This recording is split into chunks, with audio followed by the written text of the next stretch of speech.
Hello ladies and gentlemen, my name is RemovableSanity and today I am reviewing Swordbreaker, the game. This has been developed by Do Cats Game Studios and published by Sometimes You. So what is Swordbreaker, the game? Swordbreaker the game is a modern version of Choose Your Own Path, a genre often found in books, but is now found in the game format. The premise is that you are an adventurer that after witnessing a scuffle at the local tavern, come into possession of a map which states there is wealth beyond your imagination to be found at a nearby castle. So, in a true adventuring style, off you trot to tackle whatever comes across your path. The game boasts over 333 hand-drawn story tiles, 3 different endings, a morality system, and of course a story based on your own choices.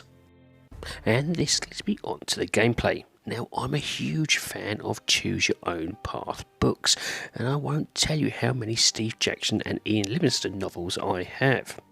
So, seeing a game that's trying to replicate that experience not only intrigued me, but also made me hope it was done well, as this is a genre in gaming that's still in its infancy.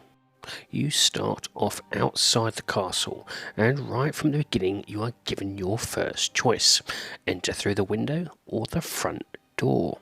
Like any choose your own adventure, you read the text describing your situation and make choices from a list on how to proceed. Anyone who's had any experience with these type of books knows that your choices will often lead you headfirst into the most swift and gruesome death, even for the most simplest choices, like admiring some armour. However, using said deaths, you can then build up a picture of what choices not to do in order to progress further, and hopefully get to the end. This was Dark Souls for literature, and if anything, probably helped the concept of Dark Souls come into being. Thankfully, this is now being translated over to console and PC for others to enjoy. Now, dying and restarting sounds boring, and the devs have slightly countered this with the game by providing you with 3 lives, so should you perish, and you will, you can choose another path. However, once all 3 lives are gone, you are dead permanently and have to start the adventure again. As you progress through the game, you normally get around 2 to 5 different choices, with the majority to choose from being around 3.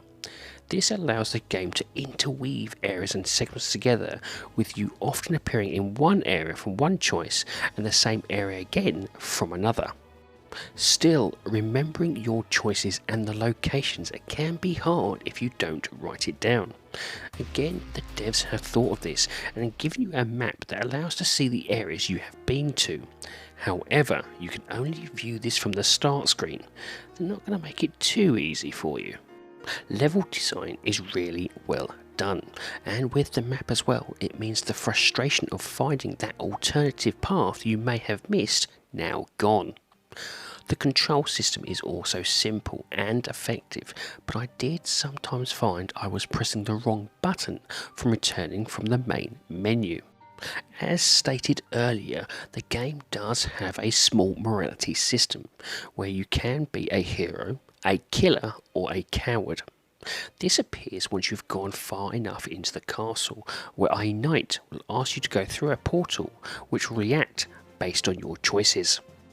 Another good bonus is that depending on your choices, it's really easy to complete. I got the good ending within about 20 minutes of playing, and then proceeded to start again to explore the rest of the castle and the choices available. It really won't take you long to get all the achievements, and I managed it within about 6 hours, as I did get a little stuck in one particular choice. So for those who are parents or want something to play whilst at lunch, this is ideal. And now onto the graphics. The game's art style is mostly comic-like panels with written text to describe the events taking place. Each of these panels is highly detailed and really showcase off the visuals for telling a story. The best ones though by far are the gruesome death art to look at, either your own or that of your foes. And with about 125 panels to collect, you'll find yourself choosing the wrong answers as much as the right ones in order to see them all. Another nicer touch is there is a plethora of visual nods to other well-known franchises such as Freddy Krueger and Square Bob SpongePants.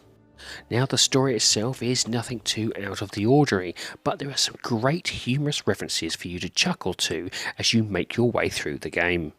So what about the sound? Well, there is no voice work except at the intro, or at the beginning, which actually doesn't tie up with the subtitles below, so I think there is a slight language translation issue there.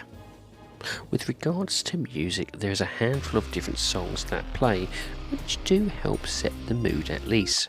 However, it will be the crushing sound of another death, and its visually fun death that will be most memorable to yourselves.